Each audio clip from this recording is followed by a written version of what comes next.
Okay, ayun. So, hello mga boss. Magandang araw sa inyo at welcome back again na naman sa ating channel. At sa panibagong video tutorial naman. Bali, ito na. So, ito na yung pinakahihintay ng lahat. Ayun. So, meron tayong ayan. So, domino Honeywell switch mga boss.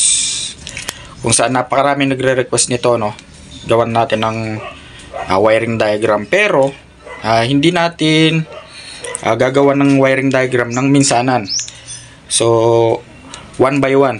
For example, yung unang gagawa natin dito is yung busina. So, i-wiring natin siya.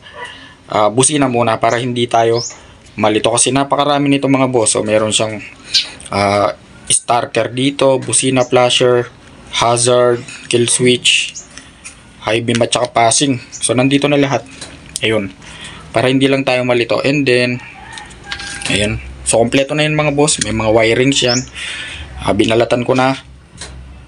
At, yan. So, ayan yung gagamitin natin na mock-up or yung motor star natin na ginagamit sa mga vlogs natin. So, napakadali lang nito mga boss. Ano? Kahit na anong klaseng motor may install nyo to. So, lahat-lahat ituturo ko na sa inyo. Magmula sa positive and negative trigger na busina, sa hazard, sa kill switch. Okay, so tara, let's go. Okay, so bago yan mga boss, buksan muna natin itong ating domino Honeywell switch para sure lang, kasi minsan hindi nagkakapare-parehas yung color coding ng mga wires, ano, nag-iiba-iba yan. Kaya mas maganda buksan natin para makita natin kung ano ba talaga yung mga wirings nya. So tanggalin lang natin yung tornilyo nito. May 3 tornilyo lang naman to. Okay, ayan. So nabuksan na natin mga boss. Bali, hanapin natin yung busina. So ito siya, yung kulay gray. So check natin yung kulay ng wires niyan. At ang pinakakulay ng busina natin, yung wire nya, itong kulay white at itong brown. Ayan, brown na may stripes na yellow. So white at saka yellow. Okay. Ngayon mga boss, kung mapapansin nyo, kasi dito napakaraming nalilito, yung white connected dito sa may red na may stripes na black. Ayan. So puputulin natin ngayon yan. Okay, so kuha tayo ng pangkat. Okay, so ito na. Kakat natin ngayon yan, yung white ng ating busina. So hanapin lang natin yung wire ng busina. Ayan, so ito yon.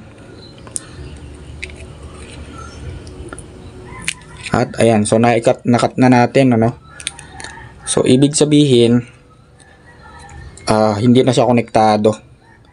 Bali ang karugtong niya is itong brown na may yellow. So hanapin natin yung socket niyan. Ayan, so makikita natin yan dito. Brown na may yellow. So ikakat din natin yan. Ayan.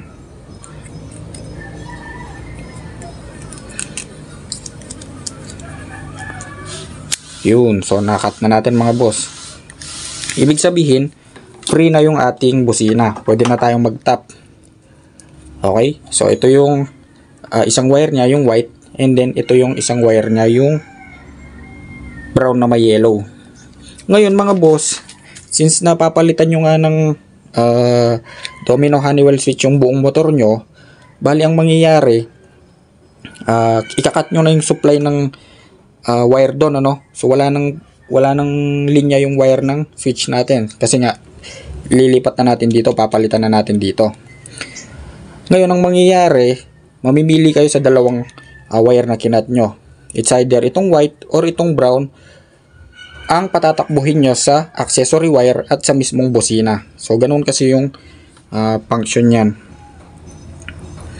It's either mamimili kayong dalawa sa dalawang to kung anong wire yung itatap nyo sa accessory wire at papunta sa busina.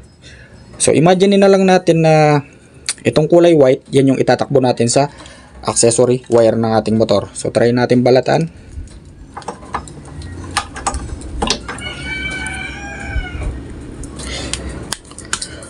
Okay, ayun. So nabalatan na natin mga boss. And then yung isa pa.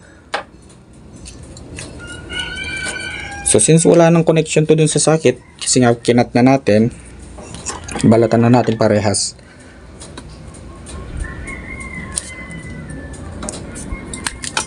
Okay. So ito na mga boss, bali ang mangyayari, itong white, yan yung tatakbo sa accessory wire natin. Okay? Para sa mga walang idea about sa accessory wire, ito yung supply ng switch natin o ignition switch para masupplyan lahat ng headlight, brake light, tail light, starter at napakarami pang iba. So hahanapin natin yan dito sa may ignition switch natin. Ayun. So ito yung ignition switch, sundan mo yan, makikita mo yung mga wires dyan. Kung ang motor nyo ay Honda, yung green ground, yung red positive, yung black na may stripes na white or lining na white, yan yung kill switch ng CDI. At itong kulay black or pure black, yan yung accessory wire. Ngayon, lapit natin yung camera.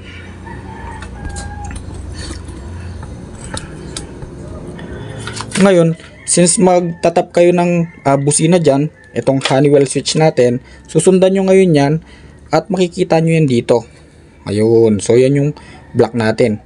Yan yung accessory wire. Napakarami ng sinuplayan yan. Headlight, brake light, tail light, starter, basta napakarami. So hanapin nyo yan, pwede kayo mag-tap dyan, mag-splice kayo, magbalat kayo ng wire, at po pwede nyo itap yung white natin. Okay? Ngayon naman mga boss, kung yung motor nyo ay Suzuki at Yamaha, so dalawang wire lang yon sa ignition switch. For example, sa Yamaha tayo, yung red, yan yung positive galing battery, and then yung brown, yun yung accessory wire, yun yung susundan nyo. And then next naman, sa Suzuki naman, yung red positive, and then yung orange, yun yung accessory wire, susundan nyo yon. And then take note mga boss, meron tayong positive at negative trigger na tinatawag. Okay? Turo natin mamaya pagkatapos natin ma-explain. So sa positive trigger muna tayo, okay? So balik tayo dito sa tutorial natin. So since disconnected na to, hindi na ako nag-connect dyan kasi nga SIM lang naman. So dito na ako nag-connect. Ayan, kung mapapansin nyo, may black yan. So kadugtong na ng black yan sa may socket. Okay, so kapag hinugot natin yung socket ng ignition switch, apat pa rin yan. So magkadugtong na yung accessory wire, yung black, at itong gray na dinagdag ko. Para hindi na ako mag-connect dito. So sa madaling salita, dito na ako rumekta. Pero ganun din naman mga boss. Kahit na dito kayo magrekta sa may head, sa may wirings ng head, basta sundan nyo lang yung kulay black. SIM lang yon. Ngayon balik tayo sa domino Honeywell switch natin. Ito nga, since itatap natin itong kulay white sa may accessory wire, yan, i-connect na natin ngayon yan. At kapag na-connect na natin yan mga boss, hanapin naman natin yung isang wire, which is itong manipis, yung brown na may stripes na yellow. Yan na yung tatakbo sa busina natin. Ayun. Ayan, so ito yung busina natin. So magtatap tayo dyan, kahit alin sa terminal na yan. So itap natin yan. For example, nakatap na yan.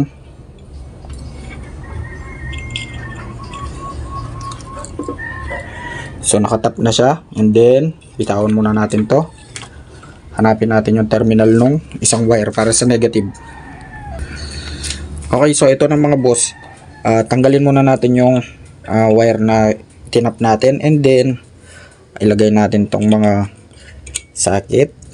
O yan, positive at negative, kahit alin dyan, mamili na lang kayo. So imagine natin mga boss, itong black, yan yung ground. So itatap natin yan sa may body ground or sa chassis. Okay, pero kung stuck na yung busina nyo, hanapin nyo na lang yung positive. Okay, ayan. So nakatap na yung ground natin. So ibig sabihin positive na lang yung kulang. Yung kanina, itong wire na brown na may yellow, yan yung i-connect natin dito sa may kulay blue. So yan yung positive natin.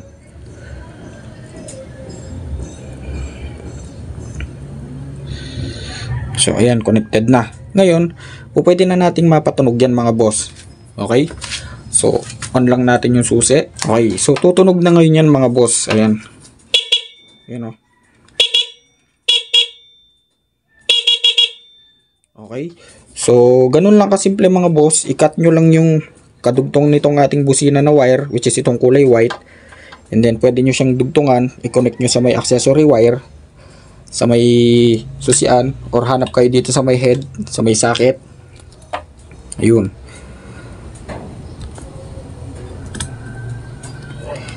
Ayan.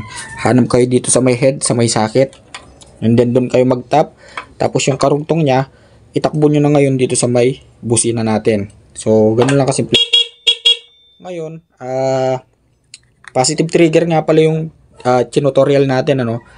So, ganito naman yung sa mga negative trigger. Okay? So, ang mangyayari mga boss, kapag ka negative trigger yung motor nyo, so, tanggalin natin to. Itong positive ng busina at yung kinonect natin na wire sa may kulay white.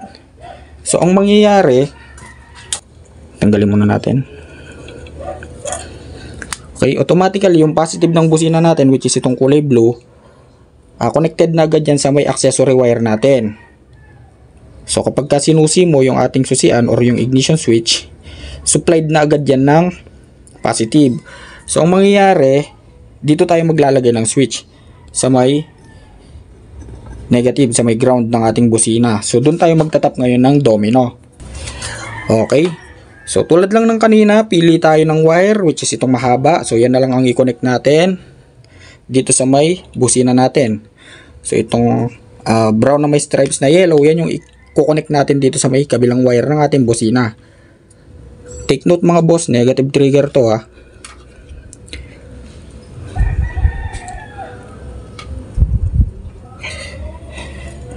Okay, so connected na yung isang wire. Next naman yung kinat natin kanina na wire, which is itong kulay white.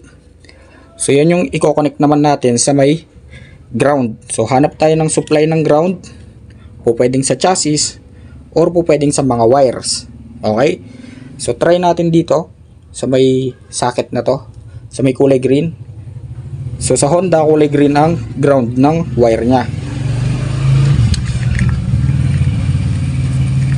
Try muna natin pagdikit and then soksok natin dito sa green. Okay, ayan. So i-connect na ngayon natin itong mga boss, itong kulay white sa may green. So hanapin natin yung green dito. So bali itong green nya ay yung pinakagitna. So isoksok natin, try lang naman to, no. Ayan. So naisoksok na natin and then ayan, ako naman na tayo. Pwede nang tumunog ngayon yan. Yun. Kapag ka-inop mo, wala siyang supply kasi nga controlled ng ignition switch yung accessory wire natin, nakakat yung positive kahit na nakatap yung switch mo dun sa may ground. So ganun lang naman kasimple mga boss, kung positive at trigger yung busina nyo. So ganun lang kasimple. So try nyo lang gumamit ng test light at malalaman nyo na yun kung positive or negative trigger ba siya. Yun, so bali hanggang dito na lang mga boss, ano. First video natin dito sa Domino Honeywell switch, horn installation sa napakadaling paraan. Bali, abangan nyo yun sa susunod. Siguro itong starter muna. Ayun, sa kahit anong klaseng motor yan mga boss. Okay? Ayun, so bali hanggang dito na lang. Kung may natutunan kayo, kung nagustuhan nyo yung video na to, so please like, share, and subscribe.